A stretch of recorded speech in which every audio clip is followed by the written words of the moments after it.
नमस्कार दोस्तों, विद्यादीप में आपका स्वागत है। आज हम आधुनिक भारत के एक अत्यंत महत्वपूर्ण विषय प्लासी का युद्ध, बक्सर का युद्ध एवं इलाहाबाद की संधि को परीक्षा दृष्टि से क्रमबद्ध तरीके से समझेंगे। जी, ये तीनों घटनाएं एक तरह से एक ही कहानी के तीन हिस्से हैं और इन्होंने ही भारत में ब्रिटिश शासन की नींव रखी। तो हम इन घटनाओं की पृष्ठभूमि, कारण और परिणामों को एक एक करके समझेंगे ताकि परीक्षा में कोई भी तथ्य न छूटे। चलिए, तो सबसे पहले प्लासी के युद्ध की ऐतिहासिक पृष्ठभूमि से ही शुरू करते हैं। भारत में उस समय राजनीतिक स्थिति क्या थी जिसने अंग्रेजों को इतना बड़ा मौका दे दिया?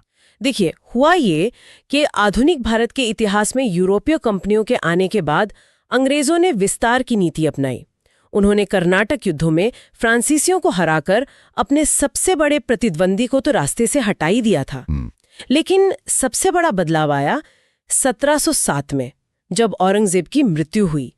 इसके बाद मुगल सत्ता बहुत तेजी से कमजोर होने लगी। अच्छा, तो केंद्र कमजोर हो गया? जी बिल्कुल। और जैसे ही केंद्र में मुगल सत्ता कमजोर हुई तो जो अलग अलग प्रांत थे, खासकर बंगाल, उन्होंने खुद को स्वतंत्र करने की कोशिशें शुरू कर दी। और उस समय बंगाल का इतना महत्व क्यों था? परीक्षा की दृष्टि से ये समझना जरूरी है कि अंग्रेजों की नजर सबसे पहले बंगाल पर ही क्यों पड़ी। ये बहुत ही महत्वपूर्ण सवाल है। देखिए, उस समय का बंगाल बहुत विशाल और समृद्ध था। इसमें आज का पश्चिम बंगाल, बांग्लादेश, ओडिशा और बिहार ये सब शामिल थे। और ये क्षेत्र अपने वस्त्र उद्योग, शोरा और कपास उत्पादन के लिए दुनिया भर में मशहूर था। आर्थिक रूप से ये भारत का सबसे अमीर प्रांत था। अच्छा। और इसी संदर्भ में 1717 का जो शाही फरमान था, वो एक निर्णायक मोड़ साबित हुआ। मुगल शासक फर्रुखसियर ने अंग्रेजी ईस्ट इंडिया कंपनी को एक फरमान दिया था। हाँ, ये तो बहुत बार पूछा जाता है। जी। इसके तहत कंपनी को सिर्फ 3000 रुपये सालाना कर के बदले पूरे बंगाल में मुफ्त व्यापार की अनुमति मिल गई। और यही फरमान आगे चलकर अंग्रेजों और नवाब के बीच विवाद का सबसे बड़ा आर्थिक कारण बना। तो इस फरमान ने एक तरह से आने वाले संघर्ष की नींव रख दी। अच्छा, फर्रुखसियर के बाद बंगाल पर किन प्रमुख नवाबों ने शासन किया? इनका क्रम भी जरूरी है ना? जी बिल्कुल। बंगाल में स्वतंत्र राज्य के संस्थापक थे मुर्शीद कुली खां, जिनका शासन 1717 से 1727 तक रहा। उन्होंने ही राजधानी को ढाका से मुर्शिदाबाद स्थानांतरित किया था। उनके बाद उनके दामाद सुजाउद्दीन 1727 से 1739 तक नवाब बने और इन्होंने ही 1732 में अलीवर्दी खां को बिहार का उप सूबेदार नियुक्त किया था। सुजाउद्दीन के बाद उनका बेटा सरफराज खां 1739-40 में नवाब बना, लेकिन उसका शासन बहुत छोटा रहा। और फिर अलीवर्दी खान का शासन आया, जिनके बारे में कहते हैं कि वो अंग्रेजों की मंशा को बहुत अच्छी तरह समझते थे। सही कहा आपने। 1740 में बिहार के उप सूबेदार अलीवर्दी खान ने विद्रोह करके सरफराज खान की हत्या कर दी और खुद बंगाल का नवाब बन गया। उसने मुगलों को 2 करोड़ रुपए देकर अपने पद को वैध तो बनाया, लेकिन बाद में नजराना देना बंद कर दिया। बंगाल व्यवहारिक रूप से आजाद हो गया। जी। उनका एक बहुत प्रसिद्ध कथन है जो परीक्षाओं में अक्सर आता है। उन्होंने यूरोपीय कंपनियों की तुलना मधुमक्खियों से की थी। उन्होंने कहा, यदि उन्हें न छेड़ा जाए तो वो शहद देंगी, और यदि छेड़ा जाएगा तो काट काट कर मार डालेंगे।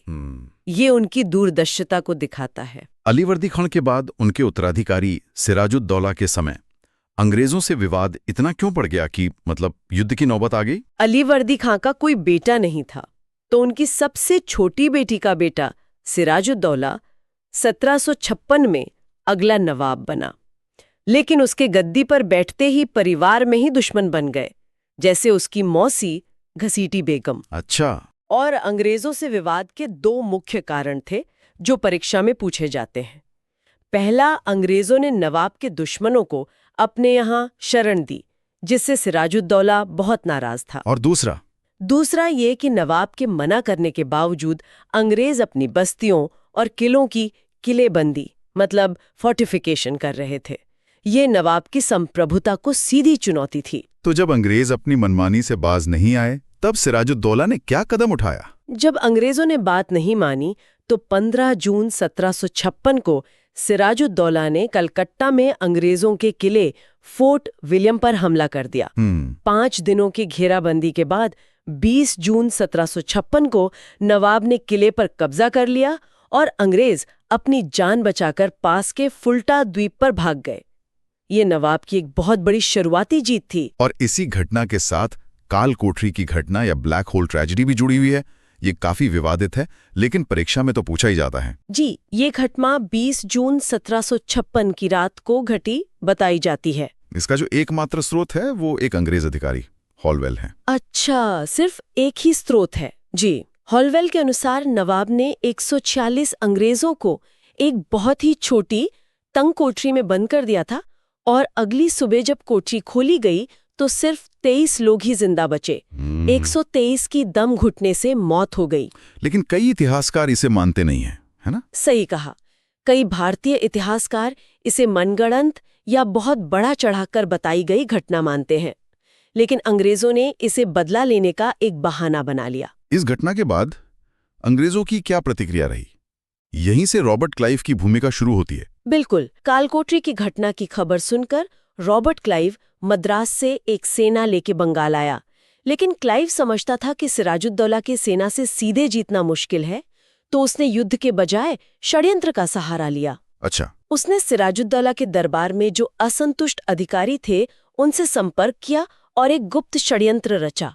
और इन गद्दारों के नाम तो बहुत महत्वपूर्ण हैं। जी हाँ, ये नाम याद रखने जरूरी हैं। मुख्य सेनापति मीर जाफर, दीवान राय दुर्लभ, सैन्य अधिकारी यार लतीफ और बंगाल का एक बड़ा बैंकर जगत सेठ।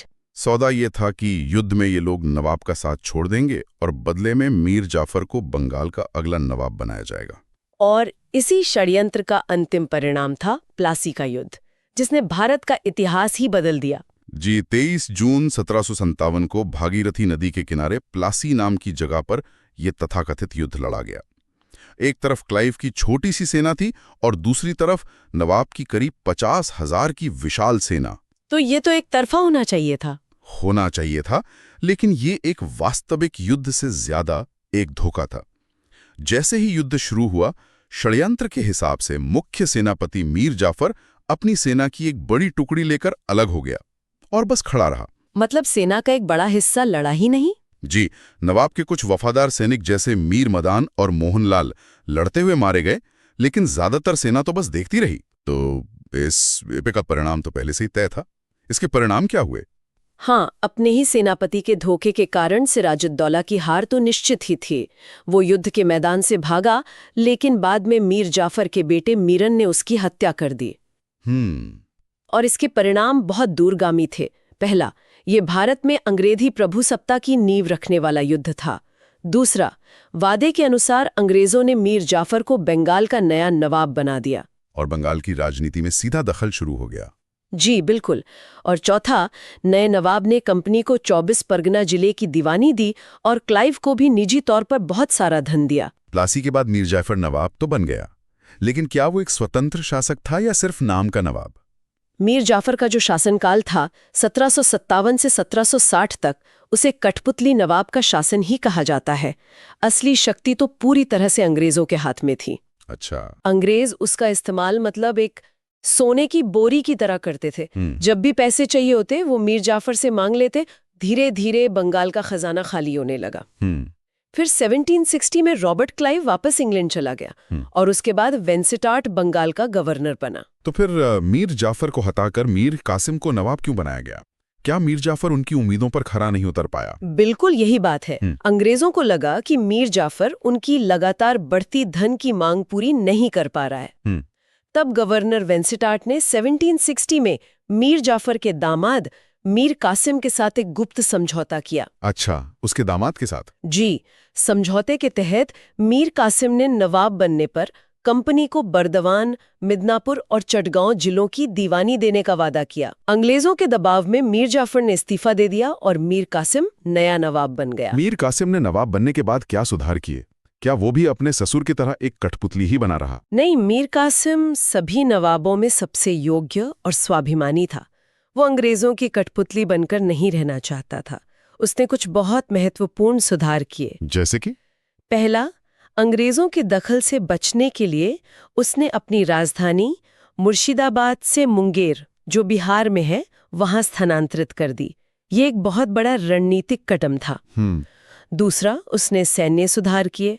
मुंगेर में तोपखाना और बंदूक बनाने का कारखाना लगाया और अपनी सेना को यूरोपीय तरीके से ट्रेनिंग देने के लिए एक जर्मन अधिकारी वॉल्टर रेनहार्ट, जिसे समरू भी कहते थे, उसे नियुक्त किया। लेकिन इन सुधारों से तो अंग्रेज जरूर नाराज हुए होंगे। तो मीर कासिम का अंग्रेजों से मुख्य मतभेद किस बात पर हुआ जिसने बक्सर के युद्ध को जन्म दिया? मुख्य मतभेद व्यापारिक सुधारों को लेकर हुआ।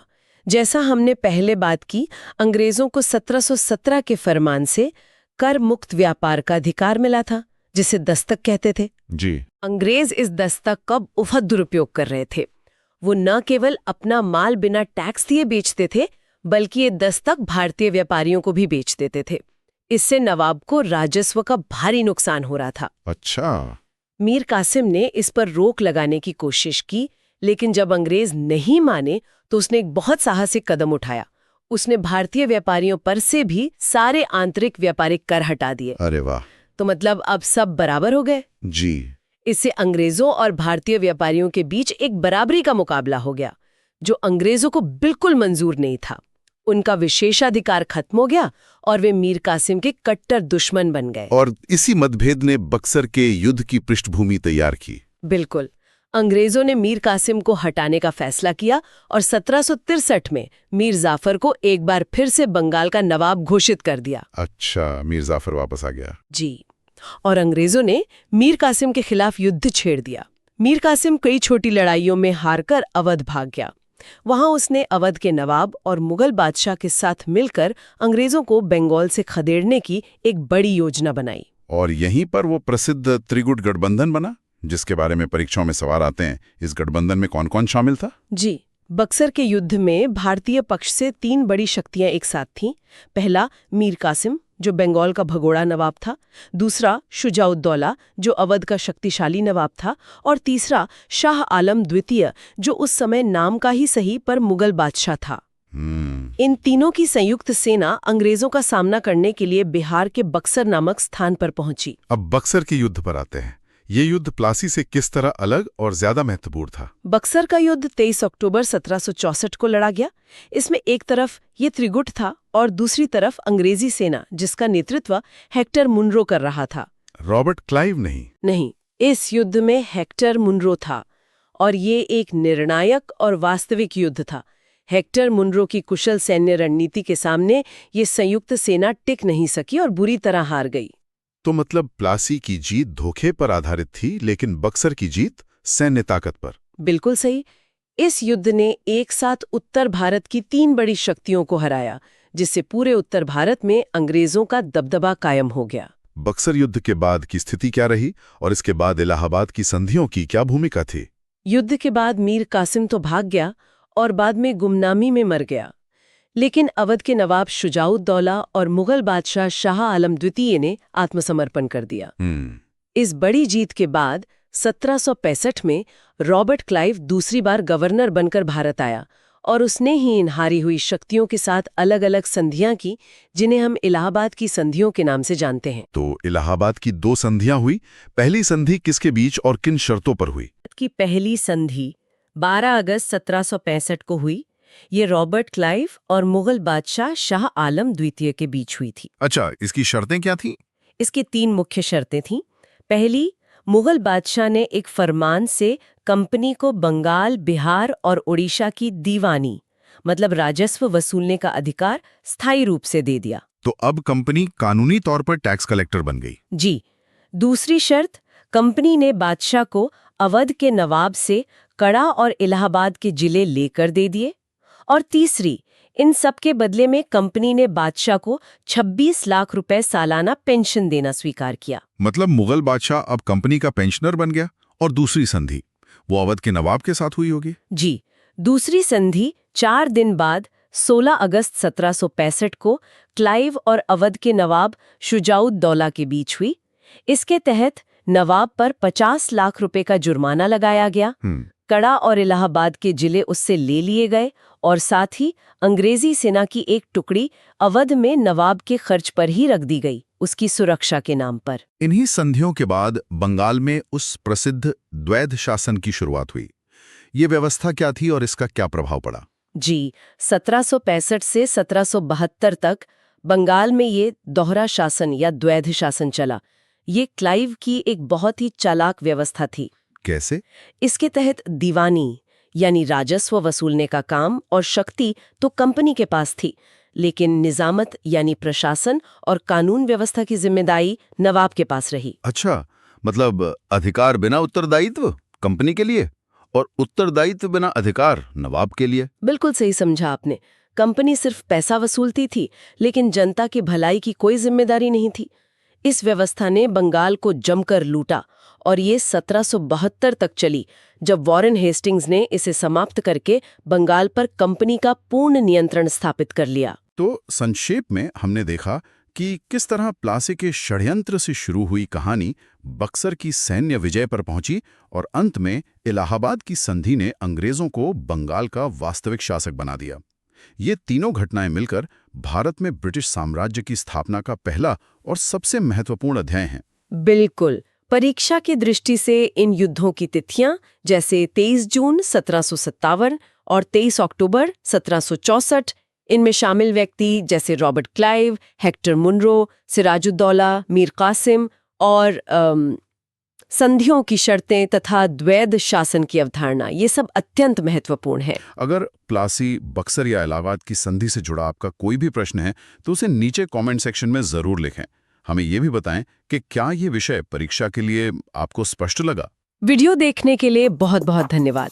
यदि आपको ये वीडियो उपयोगी लगा हो तो वीडियो को लाइक करें, कमेंट करें और अधिक से अधिक शेयर करें।